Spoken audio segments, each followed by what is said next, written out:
अब पाने लगे। धीरे धीरे भोजन पा रहे हैं। महात्मा गण भी प्रतीक्षा किसकी कर रहे हैं कि अजामिल घर आ जाए। तब तक अजामिल आ जाता है। अजामिल ने देखा कि मेरे दरवाजे पर इतना चहल पहल, आखिर कौन है? मेरे दरवाजे पर इतना चहल पहल कैसे? पूछता है कि कौन है?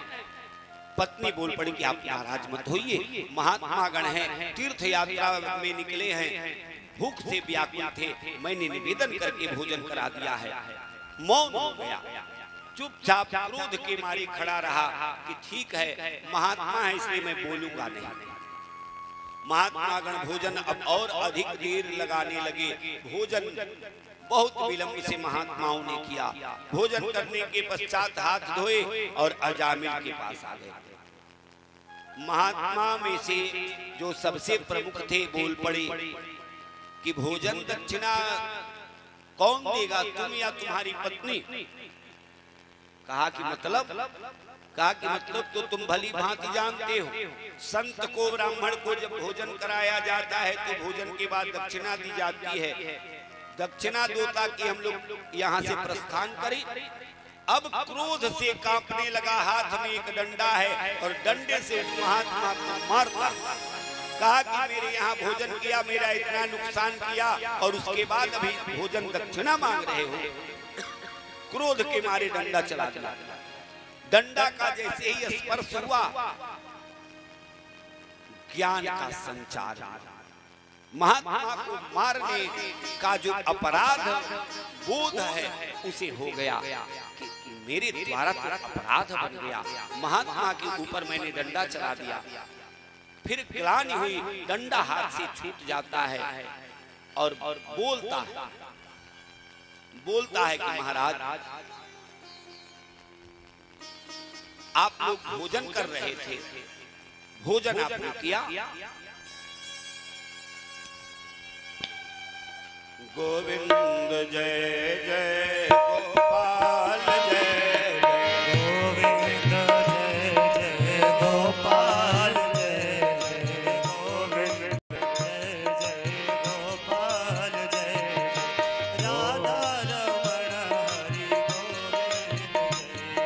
राधा रमण हरि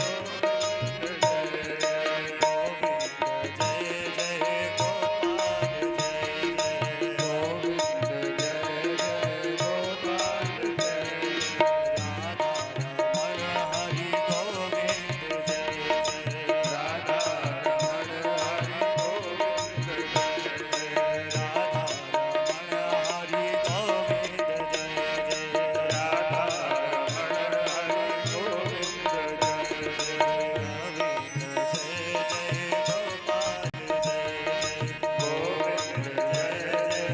गोपाल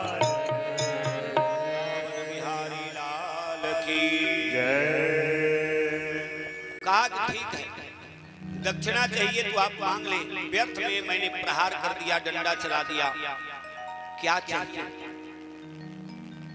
महात्मा ने कहा कि हमें पैसा नहीं चाहिए, तुम्हारी पत्नी गर्भवती है और उसके गर्भ में तुम्हारा पुत्र पल रहा है, जब पुत्र का जन्म हो उसका नाम नारायण रख देना, यही दक्षिणा चाहिए। अब और बेचैन उठा अजामिल कि महाराज इतनी सी बात के लिए आपके ऊपर मैंने डंडा चला दिया, अगर यही बात पहले बता दिए होते तो डंडा मैं नहीं चलाया होता। ठीक है, अपने पुत्र का मैं नाम नारायण रखूंगा। महात्मा गण वहां से चले। समय आने पर प्रसव हुआ, बच्चे का जन्म हुआ। पुत्र का जब जन्म हुआ, महात्माओं को वचन दे रखा है पुत्र का नाम रखूंगा नारायण, नारायण नाम रख देता है। धीरे धीरे सबसे छोटा पुत्र है, इससे स्नेह बढ़ने लगा, स्नेह बढ़ने लगा। अब तो नारायण नारायण ही हरदम बुलाता, बच्चे के साथ खूब खेलता कूदता, स्नेह करता। अंत समय आ गया, काले कलूटे यमदूत दिखाई पड़ने लगे। यमदूत जब दिखे तो भय के मारे कांपने लगे। इतना भयभीत हुआ कि अपने पुत्र को बुलाता, पुत्र नारायण कहाँ हो?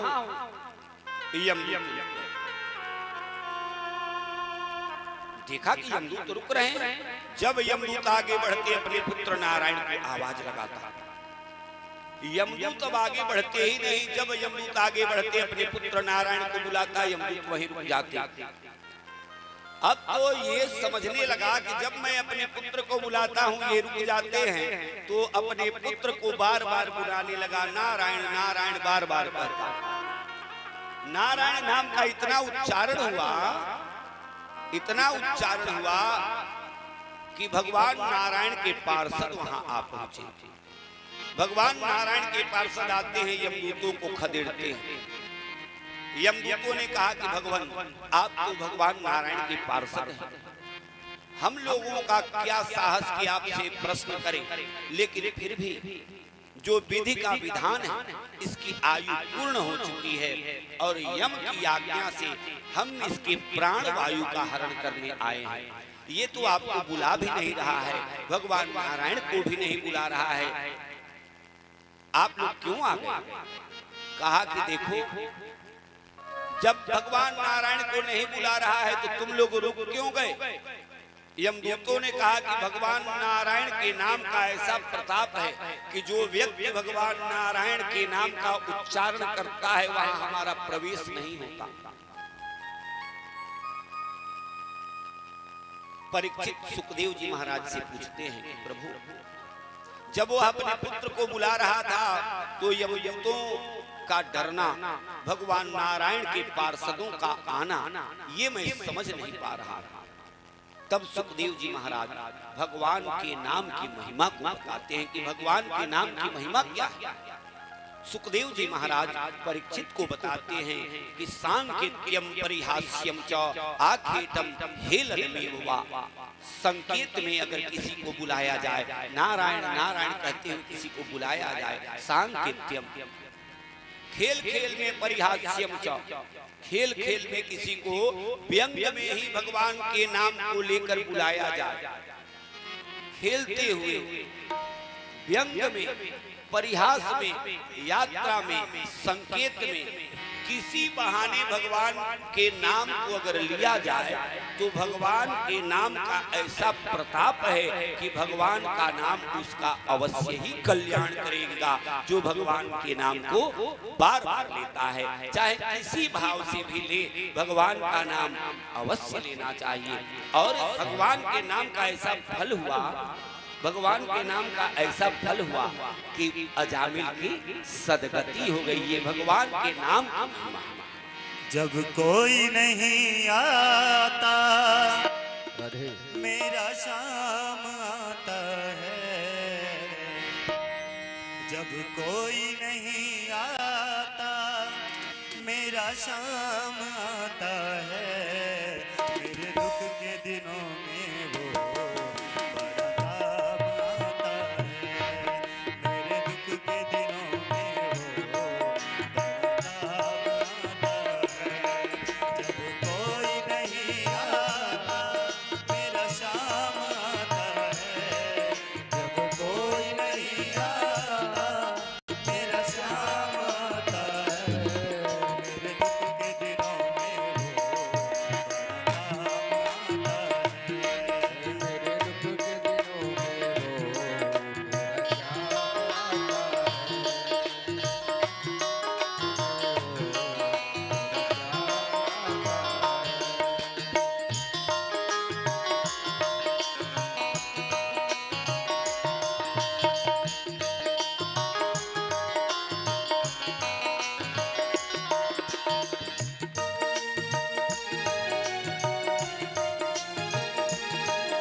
भगवान के नाम की ऐसी महिमा है कि पापी से पापी व्यक्ति भगवान के नाम को लेता है, उसका कल्याण हो जाता है, तर जाता है। इस घटना को सुनाने के बाद सूत जी महाराज एक वृतांत बताते हैं कि एक असुर हुआ जिसका नाम हुआ वृत्रासुर। वृत्रासुर इंद्र को अपना शत्रु मानता है।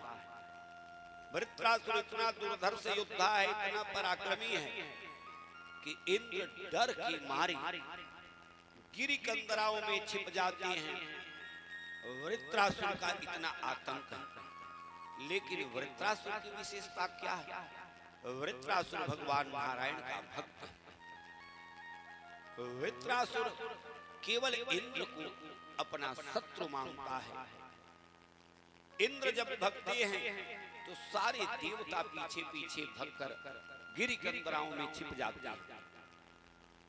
भगवान नारायण के पास जाते हैं सारे देवतागण। महाराज इसका समाधान क्या है? देवगुरु बृहस्पति परामर्श देते हैं कि भगवान नारायण से निवेदन करो।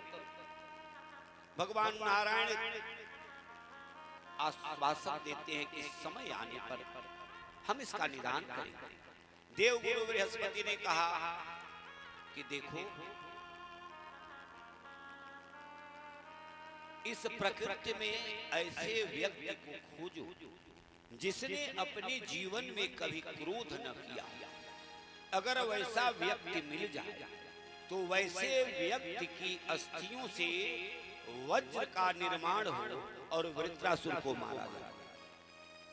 अब वैसा व्यक्ति कहाँ मिले जिसने अपने जीवन में कभी क्रोध ही न किया?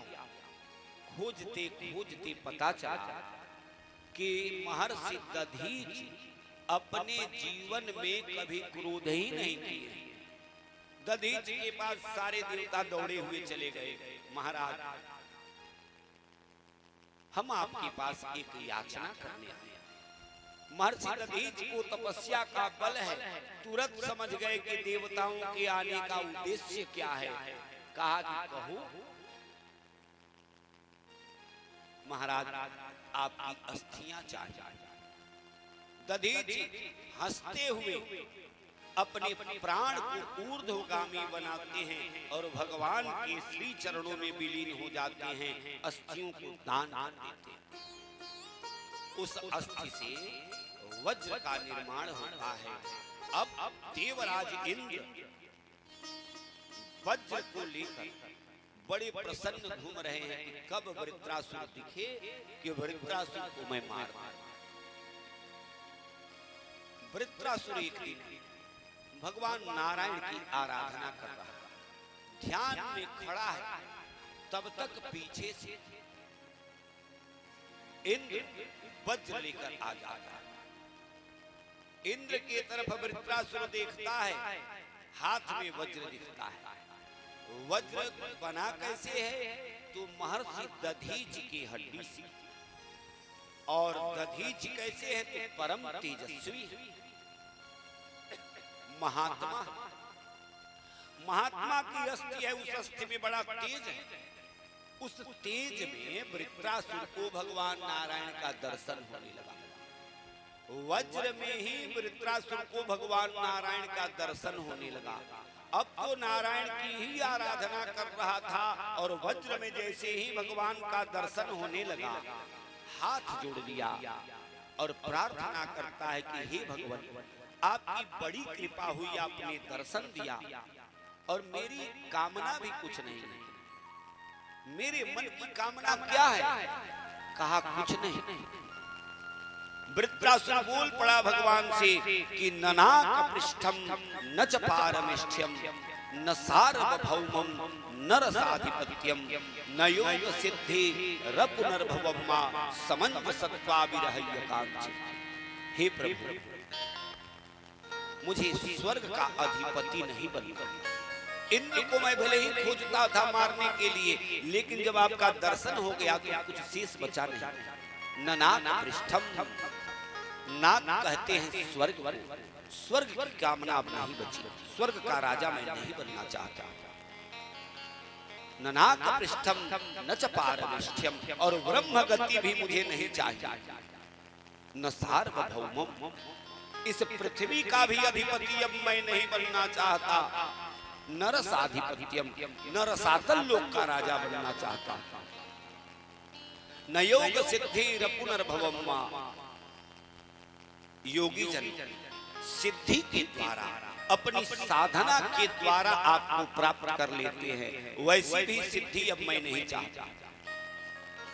मैं बार बार जन्म लूं मरूं, इसकी चिंता मुझे नहीं है। समंजसत्वा विरहय कांक्षे, मुझे इतनी शक्ति दे कि मैं केवल आपको चाहता रहूं। भगवान नारायण प्रसन्न हो और कहे कि मुझे चाहते हो तो कितना चाहते हो, आखिर इतना तो बताओ कि मुझे चाहते हो तो कितना चाहते हो। जैसे आपसे कोई पूछे कि आप मुझे कितना चाहते हैं, तो एक ही उत्तर होगा, बहुत प्रिय होगा। तो प्राणों के समान चाहते हैं, इससे अधिक तो कोई बोलेगा नहीं। लेकिन वृत्रासुर बोलता है कि आपको मैं कितना चाहता हूं। अब बोल पड़ा वृत्रासुर कि अजात पक्षा इव मातरम खगाः, जैसे पक्षी है, पक्षी का बच्चा है, बच्चा छोटा है, अभी पंख जमे नहीं है और भूख से व्याकुल है। माता दाना चुगने गई है, दाना चुग कर ले आएगी, बच्चे को खिलाएगी, तब इसकी क्षुधा शांत होगी। बिना पंख का बच्चा भूख से व्याकुल है और अपने माता के आने की बाट जो हो रहा है। जिस प्रकार पक्षी का बच्चा अपनी माता को चाहता है, उतना ही भगवान मैं आपको चाहता हूँ। भगवान नारायण प्रसन्न हो गए, इतना विरह मेरे लिए। लेकिन जानते हो इसमें एक न्यूनता है। न्यूनता क्या है? न्यूनता ये है कि पक्षी आएगी, अपने बच्चे को दाना तो खिलाएगी, लेकिन इसमें वो ऐसा स्नेह नहीं। कैसा? तो माता अपने बच्चे को दुलारती है, चूमती है, चाटती है, अपने हृदय से लगाती है। पक्षी तो आएगी और चूंच में दाना डाल देगी, इसके बाद न स्नेह करेगी, न हृदय से लगाएगी, न दुलार करेगी। इसमें बड़ा न्यूनता है। तब वृत्रासुर ने कहा,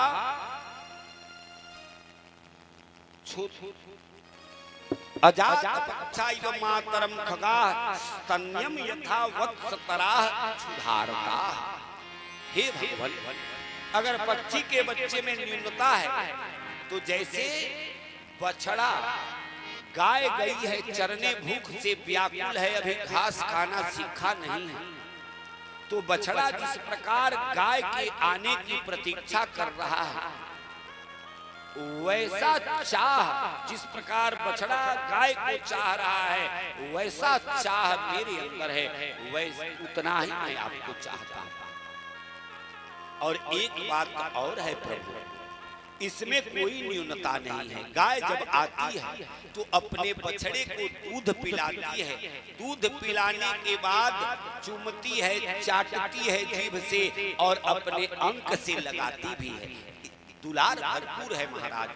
तो बछड़ा जितना गाय को चाहता है, उतना मैं